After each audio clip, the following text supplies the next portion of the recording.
Salam sejahtera kepada dokter dan rakan-rakan. Saya Natalia Enlafrid merupakan pelajar semester 4 yang mengambil kursus CSR 2013, yaitu kecerdasan dan kesejahteraan hidup. Pada hari ini saya akan membentangkan tajuk kursus saya, yaitu gaya hidup sihat. Di bawah tajuk gaya hidup sihat, terdapat 5 topik kecil yang akan saya bincangkan sebentar lagi. Yang pertama ialah pemakanan secara sihat. Yang kedua ialah kesihatan mental. Topik yang ketiga ialah aktiviti fizikal. Yang keempat ialah elakkan tabiat yang tidak sihat. Dan yang kelima ialah pemeriksaan kesihatan secara berkala. Topik yang pertama ialah pemakanan secara sihat. Apa itu pemakanan secara sihat? Yang pertama, kita haruslah mengawasi hidangan makanan kita. Contohnya, mengawal pemakanan kita mengikut kuantiti yang sesuai untuk menjaga berat badan kita. Yang kedua ialah makan mengikut waktu yang teratur. Contohnya, mengikut 3 waktu makan utama, yaitu pada waktu sarapan pagi, makan tengah hari, dan makan malam. Yang ketiga ialah piramid makanan, yaitu mengamalkan pemakanan harian mengikut piramid makanan. Yang terakhir ialah mengamalkan pemakanan yang mengandung rendah gula, garam, dan lemak dalam makanan kita. Mari kita lihat kepada bentuk piramid makanan. Bentuk piramid makanan ini terdiri daripada 4 aras, yaitu aras 1, aras 2, aras 3, dan aras 4. Yang pertama ialah aras 1, yaitu dasar piramid. Dalam dasar piramid ini terdapat sayur-sayuran dan buah-buahan. Jenis makanan ialah sayur-sayuran, buah-buahan, dan lain-lain. Nutrisi yang terkandung dalam makanan ini ialah vitamin, mineral, serat, antioksidan, dan lain-lain. Cadangan pengambilan ialah kita boleh mengambil 2 hingga 4 hidangan sehari, iaitu makan dalam kuantiti yang banyak, kerana sumber vitamin, serat, dan mineral yang tinggi baik untuk sistem pertahanan badan kita. Yang kedua ialah aras 2. Aras 2 ini mengandungi karbohidrat. Dalam karbohidrat ini terdapat nasi, roti, mie, bijirin, ubi-ubian, dan lain-lain. Nutrisi yang terkandung dalam makanan ini ialah zat besi, serat, vitamin B, dan lain-lain. Cadangan pengambilan ialah kita haruslah mengambil 3 hingga 5 sajian sehari, kerana kumpulan makanan ini membekalkan tenaga harian sehingga 50 ke 55%. Aras yang ketiga ialah protein. Jenis makanan yang terdapat dalam aras ini ialah susu, produk tenun, keju, dan lain-lain. Nutrisi yang terkandung dalam makanan ini ialah protein, kalsium, vitamin D, zinc, dan sebagainya. Cadangan pengambilan kita haruslah mengambil 2 hingga 3 sajian dalam sehari.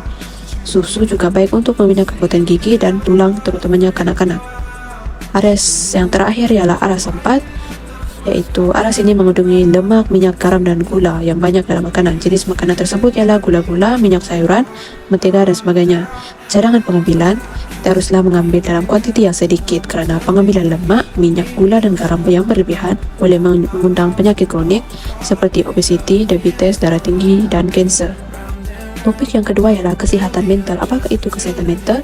Yang merupakan satu keadaan yang sejahtera di mana seseorang individu menyadari tentang keupayaan diri, dapat mengendalikan tekanan yang baik, dapat bekerja secara produktif, dan mampu menyumbang kepada masyarakat. Terdapat juga cara-cara mengurus stres, yaitu melakukan latihan pernafasan, senam yoga, meditasi, dan sebagainya. Oleh itu, golongan yang boleh membantu dalam kesihatan mental ini ialah golongan yang profesional. Contohnya Malaysian Mental Health Association dan Malaysian Psychiatry Association.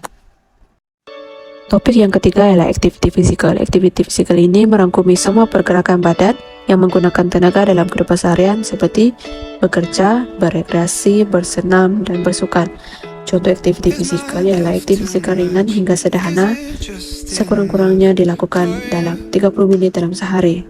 Tempo aktiviti ini boleh dijumlahkan sepanjang hari, sekurang-kurangnya 10 menit setiap kali melakukan aktiviti fizikal. Oleh itu, pilihlah aktiviti fizikal yang sesuai mengikut tahap kemampuan badan. Topik yang keempat ialah elak tabiat yang tidak sihat. Contohnya merokok. Merokok merupakan tabiat yang perlu dielakkan kerana boleh menyebabkan kanser jantung, paru-paru, dan lain-lain. Yang kedua, pengambilan alkohol. Pengambilan alkohol yang berlebihan boleh menyebabkan kanser seperti kanser hati, esofagus, dan lain-lain. Yang ketiga, elakkan makan makanan ringan kerana mengandungi kolesterol yang tinggi yang boleh menyebabkan penyakit diabetes. Topik yang terakhir ialah melakukan pemeriksaan secara berkala. Iaitu kita haruslah melakukan pemeriksaan kesihatan secara berkala di klinik ataupun di hospital yang berdekatan. Kita juga boleh memeriksa status kesihatan kita melalui apps, contohnya apps MySejahtera, untuk mengetahui perkembangan semasa. Kesimpulannya, kita mestilah mengamalkan gaya hidup yang sihat seperti mengamalkan pemakanan yang seimbang, Yang kedua, kita haruslah rajin melakukan aktivitas fisikal seperti berolahraga, berbasikal, berlari, dan lain-lain untuk meningkatkan stamina badan kita. Yang terakhir, kita haruslah mengelakkan tabiat yang tidak sehat seperti merokok, mengambil alkohol yang berlebihan, dan lain-lain. Yaitu kita juga perlu membuat pemeriksaan kesehatan secara berkala.